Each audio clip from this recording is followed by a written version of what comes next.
बाप छत होता है, बाप साया होता है, बाप सब कुछ होता है। एक मुकदमा तब का है जब मैं पैदा नहीं हुआ हूँ। क्राइम मैंने किया है, मैं पैदा नहीं हुआ हूँ। दूसरा मुकदमा तब का है जब मैं 4 साल का हूँ। मेरे फादर को बदनाम कर दिया गया, वो तो अपराधी हैं, वो तो माफिया हैं, वो तो गुंडे हैं। तो बेटा भी गुंडा है, बेटा भी अपराधी है, बेटा भी माफिया है। मेरी माँ पे मुकदमा है 500 रुपए के बोर्ड चोरी का मुकदमा। अब ये डर था कि वो लोग जद में आएंगे सुप्रीम कोर्ट की तो नाम खोल देंगे कि जहर किसने डाला और किसने डलवाया। ये स्वाभाविक मौत नहीं है, ये सुनियोजित हत्या है। माफिया डॉन ब्रजेश सिंह, दाऊद इब्राहिम का को अक्यूज्ड, माफिया डॉन त्रिभुवन सिंह, जो भी अधिकारी इनसे सेट है सरकार के, वो और सरकार की भी मंजूरी, ये सबका मिला गणित। हम इस समय मोहम्मदाबाद के फाटक में बैठे हुए हैं। ये वही घर है जहाँ पर हम कई बार आए हैं इस अंसारी परिवार की कहानी जानने, इंटरव्यू करने, पॉलिटिकल रिएक्शंस लेने। लेकिन आज जब हम ये बातचीत कर रहे हैं तो इस घर का एक शख्स इस दुनिया में नहीं है। उनका नाम है मुख्तार अंसारी। हम मुख्तार अंसारी के बेटे, जिनको आपने बीते कुछ दिनों में ख़बरों में कई बार देखा होगा, उमर अंसारी से मुखातब हैं। उमर अंसारी का इस मसले से क्या इन्फेरेंस है, वो क्या कहना चाहते हैं, क्या सुनना चाहते हैं, हम उनसे कुछ सवालात करेंगे। उमर, बात करने के लिए बहुत बहुत शुक्रिया। आई गेस शुक्रिया इसलिए भी कहना चाहिए क्योंकि ये आपके लिए कंडीशन टू टॉक, और आपके लिए एक निजी क्षति भी है और घर के लिए भी अपूर्ण क्षति, अपूर्ण क्षति। बाप छत होता है, बाप साया होता है, बाप सब कुछ होता है। मैं अकेला हूँ। मेरा भाई, बड़े भैया अब्बास अंसारी मऊ विधायक, वो नहीं आ पाए हैं। प्रशासन ने तो नहीं आने दिया, बल्कि डीएम के और हाथ में होता है एडमिनिस्ट्रेटिव पावर है कि वो जुडिशल कस्टडी में भेज सकते थे आखिरी यात्रा और तदफीन के लिए। लेकिन छोड़िए, उनसे तो रहम की उम्मीद नहीं है। हमने लेटर भी दिलवाया था अधिवक्ता, लेकिन नहीं, कोई रिप्लाई नहीं। अभी निरीक्षण पे गए हैं और ये वो न्यायालय, सुप्रीम कोर्ट बंद थी। मेन बात ये रही, वरना वो आज यहाँ होते। सुप्रीम कोर्ट बंद थी और हाई कोर्ट और निचली अदालतों ने नहीं दिया। सुप्रीम कोर्ट खुली होती तो अब्बास भैया निश्चित होते यहाँ, और उनके ना होने से मैं बहुत अकेला पड़ गया हूँ। मेरी माताजी भी अभी नहीं है यहाँ, मेरे बड़े भाई नहीं, हम 2 ही भाई हैं, एक बड़े भैया और एक मैं। तो मैं अकेले हूँ और पापा इस दुनिया में अब नहीं है, उनका इंतकाल हो गया। हमारे यहाँ इस्लाम में इंतकाल कहते हैं। इंतकाल मतलब कि इस जगह से दूसरी जगह चले जाना। तो उसी पे किसी ने क्या खूब कहा है कि मर के भी नहीं मरते, हम जगह बदलते हैं। यानी इस दुनिया से दूसरी दुनिया में, आखिरत की दुनिया में मर के भी नहीं मरते, हम जगह बदलते हैं। ख्वाब देखते रहना तुम हमें मिटाने का। उमर, पिताजी से आपका जुड़ाव जो रहा वो थोड़ा अलग किस्म का रहा। जो मेरे ख्याल से आपसे पहली मुलाकात मेरी 2021 में हुई थी छत पर, जब मैं अफजाल अंसारी का एक लंबा इंटरव्यू करने आया हुआ था। और उस समय आपने बताया था कि आप लंदन में रहते थे और यहाँ के पॉलिटिक्स से आपको घर से ही कहा गया कि आप इस पॉलिटिक्स में नहीं उतरेंगे जी। और अब आप यूपी में हैं, यहाँ घर पे हैं और आप पर भी आबाद मुकदमे दर्ज हैं। सब झूठे। यही तो दुख की बात है कि मीडिया मुकदमे बता देती है, ये नहीं बताती है कि एक मुकदमा तब का है जब मैं पैदा नहीं हुआ हूँ। क्राइम मैंने किया है, मैं पैदा नहीं हुआ हूँ। दूसरा मुकदमा तब का है जब मैं 4 साल का हूँ, हाफ नेकर पहन के गया हूँ और एसडीएम साहब को बहुत कस के धमकाया है और उन्होंने ज़मीन मेरे नाम लिख दी है, सरकारी ज़मीन। तीसरा मुकदमा मेरे ऊपर ये है कि मेरे बड़े भाई अब्बास अंसारी ने एक भाषण दिया है जिसमें उन्होंने कहा है कि 6 महीने ट्रांसफ़र पोस्टिंग रोक के जांच कराई जाएगी, जिसमें भाषण अब्बास भैया ने दिया है। और भाषण में एफआईआर हुई है धारा 153A में। अभी मेरे अधिवक्ता बैठे थे, चले गए, वरना मैं आपको डिटेल बतवा देता।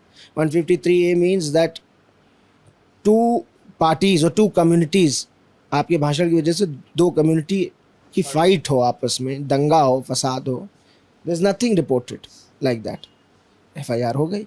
तो तीसरा मुकदमा ये है कि भाषण भाई ने दिया है, आप ताली बजा रहे थे मंच पे, आप, मेरा अपराध है कि मैं ताली बजा रहा था मंच पे, चार्जशीट में है कि आप प्रोत्साहन दे रहे थे उनको क्राइम करने में। चौथा मुकदमा ये है कि मेरे गाड़ी जा रही है मेरी भैया के चुनाव में, 3 गाड़ियां, और वो इतनी स्पीड में है कि जिससे कोई भी सड़क दुर्घटना हो सकती थी, जिस पे कोर्ट ने बड़ा अच्छा सवाल किया कि वो वीडियो रिकॉर्डिंग है पुलिस के पास जो रफ्तार से गाड़ी जा रही थी। तो पुलिस ने कहा कि नहीं साहब, इतनी तेज़ गाड़ी जा रही थी कि हम रिकॉर्ड कर ही नहीं सकते थे। पांचवा मुकदमा मेरे ऊपर ये है कि अब्बास अंसारी जो मेरे बड़े भाई हैं, वो ऐतिहासिक वोटों से भाजपा को हराकर निकले हैं जब, तो उन्होंने एक यात्रा निकाली है जिसकी परमिशन नहीं ली गई थी, अवेलेबल है।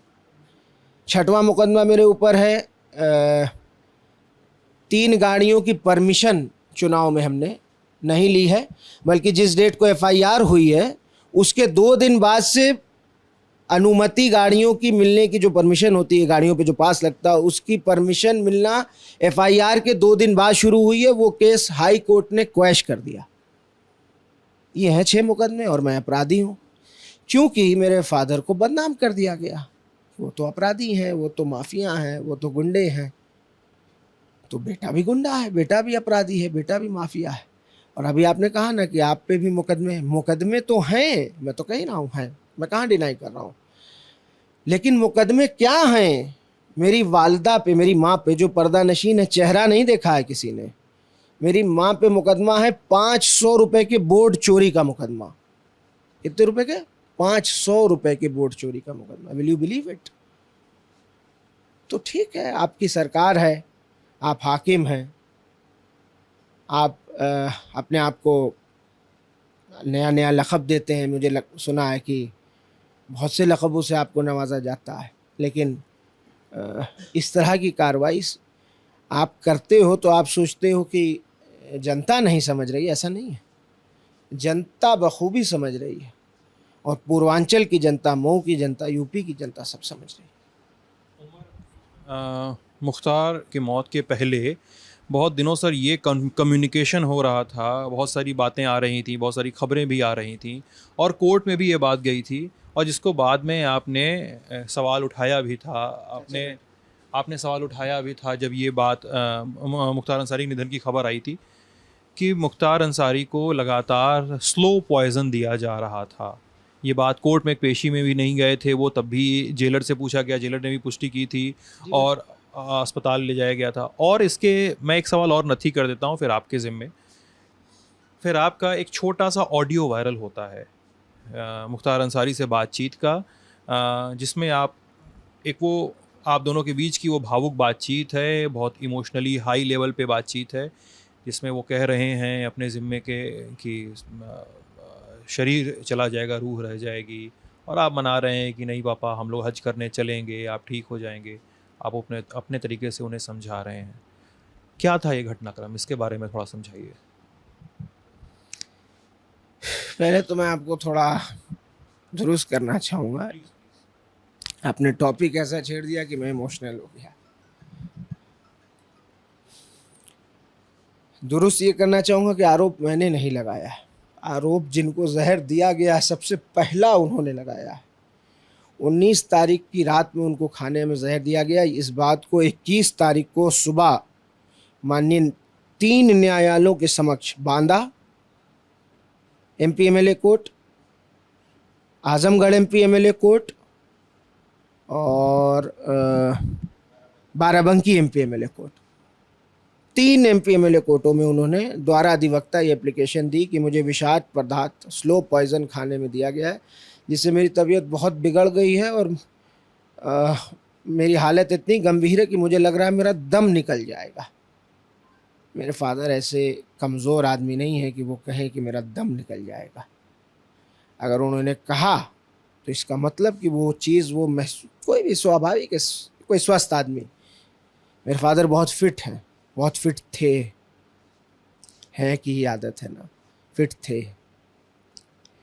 6'6" हाइट थी उनकी, 90 kg वेट था और 2 घंटा एक्सरसाइज करते थे। वो बहुत फिट थे। मुझे अक्सर फिटनेस के लिए ही बहुत डांटते भी थे। अब उनकी डांट मुझे याद आती रहेगी और मैं सोचूंगा कि मैं उनको एज ए गिफ्ट अपने आप को बेहतर फिटनेस में करके दूं। बहरहाल, तो उन्होंने मुझसे ये कहा कि मुझे जहर दिया गया और कोर्ट में भी उन्होंने ये बात कह दिया। फिर उनकी तबीयत नहीं, 3 दिन बाद फिर एक जेलर और 2 डिप्टी जेलर सस्पेंड किए गए। अब घटनाक्रम बड़ा अजूबा है। जेलर और डिप्टी जेलर सस्पेंड किए गए, क्यों सस्पेंड किए गए, प्रशासनिक कार्रवाई, हमें तो बताया नहीं जाएगा, मीडिया में चल गया और आप लोगों ने बताया कि भाई इसी कार्रवाई के तहत कि उनको पेशी पे ले जाते। तो ये और कंट्रोवर्शियल बात है। 10 अप्रैल 2023 को आखिरी बार मेरे फादर पेशी पे गए हैं लखनऊ की MPMLA अदालत में। 10 अप्रैल यानी इस 10 अप्रैल को 1 साल हो जाएगा। तो 1 साल में तो पेशी पे गए ही नहीं है कहीं, तो कैसा ले जाना और कैसा उसमें लापरवाही और कैसा सस्पेंशन, स्वाभाविक है कैसा है। अब ये डर था कि वो लोग जद में आएंगे सुप्रीम कोर्ट की तो नाम खोल देंगे कि जहर किसने डाला और किसने डलवाया और क्या वो थाइलियम था। जहाँ तक मुझे पता है, आप सस्पेक्ट कर रहे हैं वो थैलियम था। क्या वो ऐसा जहर था जिसमें मेटल लेड का था, क्या था वो, उनको हटा दिया गया। इनको तबीयत इतनी बिगड़ गई कि इनको ICU में गंभीर हालत में भर्ती कर लिया गया। और 4 बजे रात में इसी घर पे पुलिस दरवाज़ा खटखटाती है कि रेडियोग्राम आया है बांदा जेल सुप्रिटेंडेंट साहब का कि उनके पुत्र उमर अंसारी और अफजाल अंसारी जो उनके भाई हैं सांसद, उनको अवगत कराया जाता है कि फला समय पे सुप्रीम कोर्ट का फला आदेश हुआ था जिसमें सुप्रीम कोर्ट ने कहा है कि उनकी अच्छे से मेडिकल एडिक्वेट फैसिलिटीज़ दी जाए, उनकी सुरक्षा का ध्यान रखा जाए। उसको हवाला देते हुए उनकी तबीयत बहुत ख़राब है, गंभीर है और उनको हम लोगों ने ICU में शिफ्ट करा दिया है बांदा मेडिकल कॉलेज के। आप लोग जल्दी से पहुँचिए। मैं दिल्ली था, रमज़ान का महीना था, मैं दिल्ली ही था और अफजाल बाबा यहाँ थे। वो यहाँ से निकले हैं 5 बजे और मैं वहाँ से निकला हूँ 5:30 बजे। लगभग आधे घंटे या 45 मिनट की हेर फेर में हम लोग 1-1:30 बजे के लगभग पहुँच गए दोनों लोग। वो 12:30 बजे और हम 1 बजे, और उनको मिलने की अनुमति दे दी गई और वो मिल के निकले बाहर। और अब बारी हुई कि एक आदमी निकल गए, अब मैं जाऊंगा, मेरा नाम है। अब मेरे जाते समय आपको नहीं जाने देंगे। अच्छा साहब, क्यों नहीं जाने देंगे? तो नहीं साहब, ऊपर से मना है, आपको नहीं जाने देंगे। मैंने कहा अरे मैं पुत्र हूँ, मैं अपने से भी नहीं आया हूँ कि चलो मुझे खबर लग गई मैं आ गया। आपने मुझे भेज के रेडियोग्राम बुलाया है, मैंने जो ओरिजिनल रिसीव कराया था वो दिखाया, एडिशनल SP साहब थे और सब कोई, नहीं साहब आपको तो नहीं जाने देंगे। बहरहाल हमारे लिए यही तस्कीन था कि चलो कम से कम मेरे वालिद का, पिता का इलाज तो कर रहे हैं ये लोग, जहर में वो लिप्त हैं और उनका कम से कम इतनी मानवता इंसानियत है कि ले आके इलाज करा रहे हैं ICU में। मैंने कहा मैं क्या आपसे उलझूं, मैं कल फिर आऊँगा कोर्ट से परमिशन लेकर और प्रयास करूँगा कि कल मिल लूँ। मैंने कहा ताक तो लेने दीजिए ICU में, देख लूँ, शीशे उस पार वो हैं, शीशे के इस पार मैं हूँ, बात नहीं करूँगा साहब, कोई गैर कानूनी चीज़ उनको नहीं पकड़ा दूँगा, आप ताक तो लेने दीजिए, देख लेने दीजिए। नहीं देखने देंगे आपको, देखने भी नहीं देंगे आपको। वो इंटरव्यू मैंने दिया भी, चला भी, नहीं देखने दिया, मैं वापस चला गया। ठीक है भाई, आपकी कस्टडी में है, जुडिशल कस्टडी में, आप हाकिम हैं, आप जो बिहेवियर चाहिए करिए, मैं उलझा नहीं, मैं चला गया। और 2 दिन कहाँ, 12 घंटा बीता और 12 घंटे बाद ही 3 बजे मैं निकला हूँ बांदा से और 7 बजे खबर आ गई कि वो फिट हैं, स्वस्थ हैं। डॉक्टरों ने कह दिया कि is totally all right and fit and he is been sent to Banda jail again. Judicial custody में तो थे ही, वो बांदा जेल फिर भेज दिए गए और तनाई बैरिक में। अब 2 रात उन्होंने कैसे काटी होगी, जो इंसान ये कह रहा हो कि मेरे हर सेकंड मेरी अतड़ी काट रही है, जहर का जो असर है उससे, और यूरिन पास नहीं हो रहा है, स्टूल पास नहीं हो रहा है। जिसको 10 दिन यूरिन और स्टूल पास नहीं होगा, उनका पेट, बताया ना मैंने, फिट है। कल पोस्टमार्टम तक उनका पेट इतना फूला हुआ था। पंचनामे का जब निशान देखते हैं बदन पे, कहाँ चोट है क्या है, तो बॉडी करवट ले रहे थे हम लोग, तो डॉक्टर्स ने मेरे सामने बोला ये बात, पीजीआई के डॉक्टर्स ने, कि नहीं नहीं इनका पेट बर्स्ट हो जाएगा, फट जाएगा पेट। तो आप क्या समझते हैं कि उनको हार्ट अटैक जेल में आ गया और वो मर गए? ये स्वाभाविक मौत नहीं है, ये सुयोजित हत्या है, बिल्कुल सुयोजित हत्या है। जो आप ये कह रहे हैं हत्या है, तो मैं ये जानना चाहता हूँ इस मौके पे कि उनकी हत्या का प्रयास या हत्या के लिए इन तरीक़ों को ईजाद करना, उनका एप्लीकेशन करना, इसके लिए आपको क्या कुछ नाम या कुछ लोग या कुछ ऐसे लोग समझ में आते हैं जो उनके पीछे हों, साजिशन हो? स्पष्ट रूप से मैं नाम लूँगा, माफिया डॉन ब्रजेश सिंह, दाऊद इब्राहिम का को अक्यूज्ड, माफिया डॉन त्रिभुवन सिंह, और इनके जो भी अधिकारी इनसे सेट हैं सरकार के, वो और सरकार की भी मंजूरी, ये सब का मिला गणित है। ये केमिस्ट्री और मैथमेटिक्स सब मिला के है, ये कोई एक व्यक्ति के बस की बात नहीं है। जेल में पॉइज़न पहुंचाना, जेल में पॉइज़न दिलवाना, तबीयत ज़्यादा ना खराब होने पर फिर पॉइज़न दिलवाना, ये सब कुछ सबकी मिली भगत से है। लाभ इससे साफ होता दिख रहा है ब्रजेश सिंह को। कैसा लाभ समझाइए थोड़ा। अब फिर बात वही है कि छोटे में बताना उचित नहीं है, और लंबा सवाल आपने पूछ दिया। 15 जुलाई 2001 को शॉर्ट में ही बता रहा हूँ, इसी घर से मेरे फादर मऊ जा रहे थे अपने विधानसभा क्षेत्र, और बीच में उसरी चट्टी पर, चट्टी कांड की बात कर रहे हैं आप? उसी चट्टी कांड की बात कर रहे हैं। 9 लोग घायल हो गए। ब्रजेश सिंह और त्रिभुवन सिंह ने AK-47 से हमला किया था।